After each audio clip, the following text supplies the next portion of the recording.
से तो संकेत अच्छे नजर आ रहे हैं। एक बार एफआईएस और डीआईएस का भी अपडेट ले लेते हैं और यहाँ पर से भी क्यूज पॉजिटिव ही मिल रहे हैं, पॉजिटिव आंकड़े हैं। कैश मार्केट में भी खरीदारी हुई है एफआईएस की तरफ से करीब 1690 करोड़ की।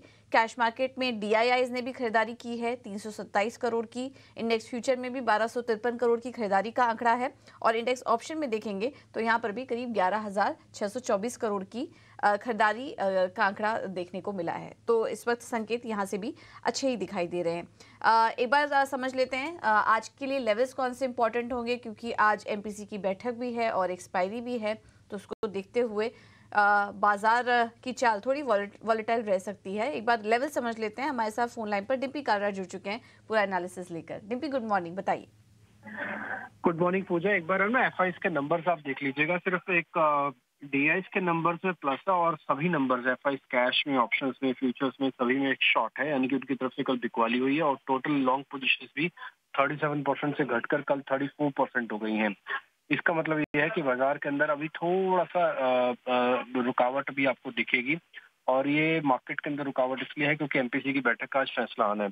देखिए कल भी मार्केट ने कुछ नहीं किया। अगर पॉइंट के हिसाब से देखेंगे निफ्टी 1 पॉइंट ऊपर बंद हुआ, बैंक निफ्टी सिर्फ 127 पॉइंट ऊपर जाके बंद हुआ। दोनों ने रेंज मेंटेन की हुई है, स्टॉप लॉसेस पक्के हैं, टारगेट भी पक्के हैं। आज एमपीसी की बैठक जो है वो फैसला कर देगी। ध्यान रखिएगा आज बैंक निफ्टी का मूव काफी फास्ट होगा और काफी फ्यूरियस होगा आपको, क्योंकि इसके अंदर ऑलरेडी ओपन इंटरेस्ट पिछले 2 दिन से भर रहा, प्राइस एक्शन नहीं हुआ है। और अगर आज कहीं भी फेवर में आता है, यानी कि कमेंट्री ऐसी आ जाती है कि आगे चल के कटौती होगी और एग्रेसिव कटौती होगी, इस तरह के इंडिकेशन आते हैं और इकोनॉमी ये बता देती है कि सब कुछ ठीक ही चल रहा है, तो फिर कोई दिक्कत नहीं होगी। तो फिर हो सकता है बाजार के अंदर आपको एक स्ट्रांग मूव भी आता हो दिख जाए। लेकिन फिर भी आज अब जब तक पॉलिसी नहीं आती तब उससे पहले का मार्केट और उसके बाद के मार्केट में बहुत जमीन और आसमान का फर्क होगा। तो इसलिए आप थोड़ा देख के ट्रेड कीजिएगा। जो पुरानी पोजीशंस ले रखी है मैं फिर से स्टॉप लॉस रिपीट कर देता हूँ। 21,800 का स्टॉप लॉस रखिए, 22,000 का पहला टारगेट, 22,200 का दूसरा टारगेट। बैंक निफ्टी में भी आपको 45,500 का स्टॉप लॉस रखना है, पहला टारगेट 46,000 का, दूसरा टारगेट 46,200, फिर 500 होगा। ध्यान रखा जाए बैंक निफ्टी ज्यादा तेज चलेगा। आपको अगर ऑप्शंस में काम नहीं करना है तो 10 बजे के बाद करना। 10 बजे तक डाटा भी आ जाएगा और एमपीसी की बैठक का फैसला भी आ जाएगा। उसके बाद आप काम करेंगे तो ज्यादा बेहतर होगा। और रही बात स्टॉक स्पेसिफिक काम कीजिए, वो ज्यादा अच्छा है। आज इवेंट पास ऑन हो जाएगा। थोड़ी वॉलिटिलिटी भी बढ़ी हुई है, 15.5 के आसपास का विक्स भी खड़ा हुआ है और करीब अब 10 शेयर एफ&ओ बैन में आ गए। तो मार्केट के एंजाइटी का मतलब इसी से समझ सकते हैं। पिछले 3-4 दिन से बाजार यही खड़ा, धीरे धीरे करके मार्केट की एंजाइटी बढ़ रही है। तो इस एंजाइटी में कोई गलत फैसला ना हो जाए, इसके बी अवेयर। थोड़ा सा रुक के आराम से काम करने का आज दिन होगा। ऑप्शन ट्रेडर्स सिर्फ इंट्राडे काम करे, बीटीएसटी एसटीबीटी वगैरह कुछ ना करे। ठीक है, तो ये है सलाह आज बाजार पर। ऑप्शन ट्रेडर्स संभल के काम करें। बीटीएसटी एसटीबीटी ट्रेड लेने की सलाह नहीं है, क्योंकि जैसा कि हमने आपको बताया कि आज एमपीसी की बैठक भी होगी। तो एमपीसी की बैठक के बाद की चाल अलग रह सकती है, उसके पहले की चाल अलग रह सकती है।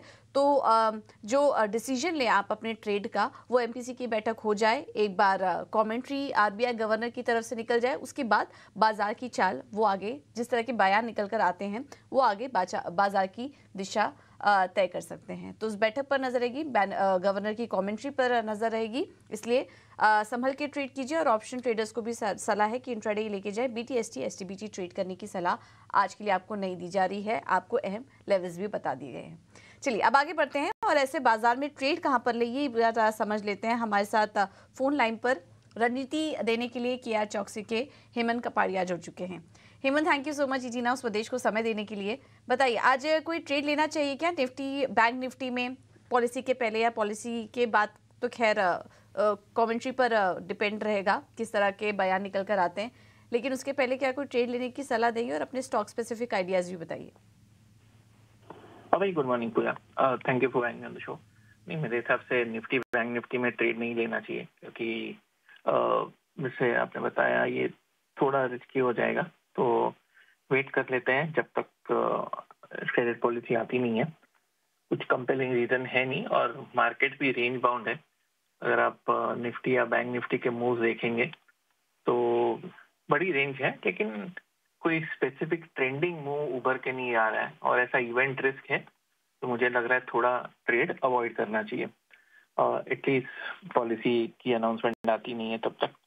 और बाकी के स्पेसिफिक कॉल्स की बात करें तो आरईसी पे बाई कॉल रहेगा, इंट्राडे बाई कॉल है। स्टॉक 6 ट्रेडिंग सेशन से साइडवेज मूवमेंट है, यहाँ से अब अपवर्ड ब्रेकआउट की तैयारी कर रहा है। डेली चार्ट पे मैकेनिकल इंडिकेटर्स अब बाय में आ चुके हैं और इंटरडे चार्ट पे भी क्रॉसओवर बाय आ चुका है। तो 508 की एंट्री, 503 का स्टॉप लॉस, 518 का टारगेट इंटरडे बाय कॉल रहेगा आरईसी के लिए। दूसरा स्टॉक जहां पे बाय कॉल रहेगा वो है कैनफिन होम्स। स्टॉक ने 6 महीने का नया हाई किया है कर, मैकेनिकल इंडिकेटर बाय में है, 55 डे मूविंग एवरेज के ऊपर ट्रेड कर रहा है और हायर टॉप हायर बॉटम बना के चल रहा है। तो एक अप ट्रेंड में आ चुका है स्टॉक। तो Canfin Homes once again intraday रहे 850 के आसपास की एंट्री, 843 का स्टॉप लॉस और 864 का टारगेट रहेगा। Risk reward ratio 1:2।